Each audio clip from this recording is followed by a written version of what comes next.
It feels like 2025 is genuinely the year of just how effing weird can music get. Between the likes of FMEB, Villanova, Calva Louise, Tala, Mario Infantes, and many, many more, we are definitely living in the year of the strange and the unusual. Let's not beat around the bush here, though. France's Igorrr is one of the better-known artists in the weird stuff progressive rock and metal space, and to try and pin them down into a single category is basically impossible. But is their quirky shtick becoming too much? Or is this particular brand of off-the-wall insanity still everything I've been looking for in 2025? Guys, gals, non-binary pals, my name is Ian, this is Rhyme Signatures, and we are once again opening the lid on the best new releases in prog rock and metal.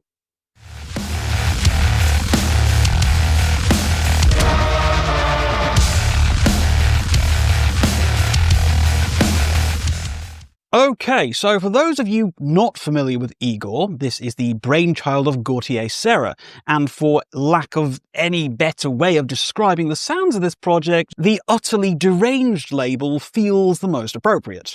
Now, there are bands out there who've built their brand on being weird, daft, quirky, silly, etc., etc., and whose whole identity of sound is rooted in the anything goes mentality. Igorrr is very much of this affliction, but you can forget any pretenses of being lol so random XD. Igorr's approach is much more unsettling than most of their contemporaries in this space. If we were to take another example of weird French metal that came out this year, FMEB, they would be the Looney Tunes of progressive metal, and Igorrr is more, well, they're more like Meat Canyon. I came on board with Igorrr in 2020 with their previous release of Spirituality and Distortion, and it rode that very, very delicate line of, am I actually enjoying this or not, with how angular and discomforting the sounds on offer were. Mostly consisting of shorter, snappier pieces, but extended over nearly an hour, it was a long, drawn-out experience that had far more hits than misses, but was ultimately a bit of a mixed bag for me. Now, it is still something I come back to relatively frequently, but it very much demands that I be in a quite specific mood for it. Music of this ilk has a very particular set of circumstances surrounding it for me to be comfortable spending extended periods of time in its embrace. And Spirituality and Distortion's contact was perhaps a little bit, too long for it to sit in any kind of permanent position in my musical lexicon. But despite this, Igorrr has occupied a very particular part of my mind, and with the unusual year I've been having from a personal circumstances perspective, I have been craving weirder and weirder things to listen to, for things to challenge my expectations and move me outside of my comfort zone.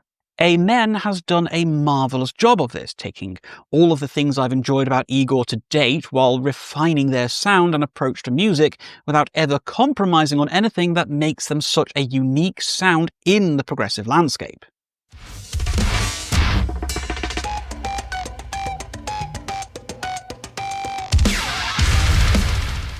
So, in a world currently built of artists pushing outside of expected genre norms and appetites of listeners opening up to a landscape of artists who aren't afraid to do just whatever the hell they want, what does Igorrr offer to the increasingly open musical environment we live in? Now, there's a certain kind of unsettling, nervous energy to everything here on Amen. Take the heavily Aphex Twin-inspired fifth track of ADHD, with its distorted and uncomfortable noise-driven synths that segue into haunting flutes, operatic vocal stings, harpsichords, violent screams, gothic chanting, and off-kilter percussive patterns. It's a perfect example of just how much Igorrr can throw into the pot but still keep everything cohesive in spite of its whirlwind of chaotic ideas.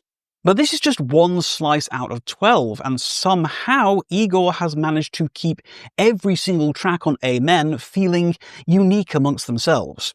Blast Beat Falafel is slightly tongue-in-cheek and sounds like what would happen if you just let System of a Down loose in a warehouse full of interesting substances. Mustard mucus is oddly danceable in a scary crack den full of spiders kind of way, with some snappy guitars and comfortable recorder breaks and some unbelievably savage vocals that make you wonder if the deliverer of these sounds is even human or not. But this is honestly just Amen in a nutshell. You will travel across a terrifying hellscape of some of the most uncomfortable sounds ever committed to a recording studio. Make no mistake here, Amen is not an album to listen to if you are of a nervous disposition. There's nothing on this record that will make you feel calm or relaxed. This is music to challenge yourself with, music to push the boundaries of what can be considered socially acceptable. Brave be the person who puts on the droning, discordant sounds of Infestis or the furious anger of Demoni at a house party, and be it on your head the inevitable fallout with your friends and or relatives for doing so. Needless to say, Igorrr is a bold choice to introduce your music tastes to new people with, but you could also argue that it is something of a trial by fire. You could tell people your favourite track off the album is 2020 and revel in the shocked and appalled faces as the subsequent 12-second-long track explodes violently in everyone's faces in a messy and altogether gruesome fashion. What I've come to appreciate, though, about Amen over its predecessor of Spirituality and Distortion is that it's a more succinct experience. Shaving 12 minutes off the runtime to bring this down to a much more comfortable 44 minutes has made the experience far more palatable without kowtowing to any demands or expectations to just calm down on this one maybe that might have been previously directed at them. It's snappier and it's more direct and violent in a lot of ways, but it's also kind of like ripping a band-aid off more quickly. The shock is more intense, yes, but it's also thrilling in a way, like an adrenaline rush to the frontal lobe where all your mind's eye can perceive for the time you're with this one being chaos and destruction. You have to admire the sheer brass balls of Igorrr to make music like this, right? You cannot understate this. In a world where financial success in the arts so often involves chasing what the mass market will enjoy and find comfortable, of course it takes a mad Frenchman to throw all of that out the window and create an album whose existence is built on the foundations of raising an enormous middle finger to musical convention and expectations. I mean, okay, sure, if you've listened to Igorrr before, then you could argue that this is nothing unexpected for them. This follows the hallmarks and trends that they've become known for, and as such can be seen as more of the same, I guess, in the grand scheme of their overarching musical narrative. But if this is your first time with them, then you are in for one hell of a ride that will either send you scurrying for the hills or cracking open the demonic grimoire and embracing the subsequent Latin chanting. The last 3 tracks on the album of pure disproportionate black and white nihilism, Etude number 120 and Silence, do actually offer moments of relative calm against the intense anger and fury of the earlier tracks. But this is most assuredly relative, as the central through-line of the sinister and the uncomfortable is still present.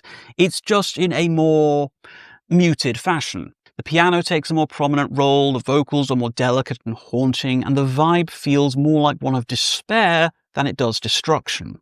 It's a great way to bring things down and in a lot of ways cements the experience of dread that the overall tapestry of the album paints. We aren't closing on an explosion, we're closing with a pan out to a world that's become corrupted.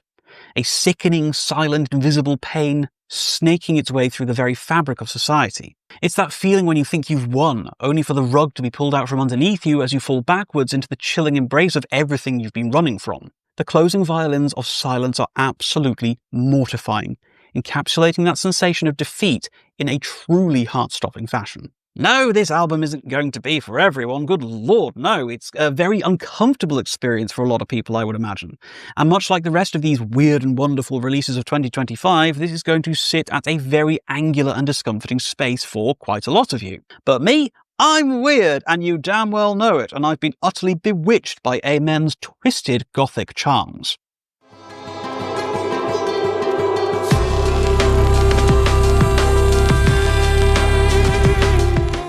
So, what else can I possibly say about Igorr's Amen?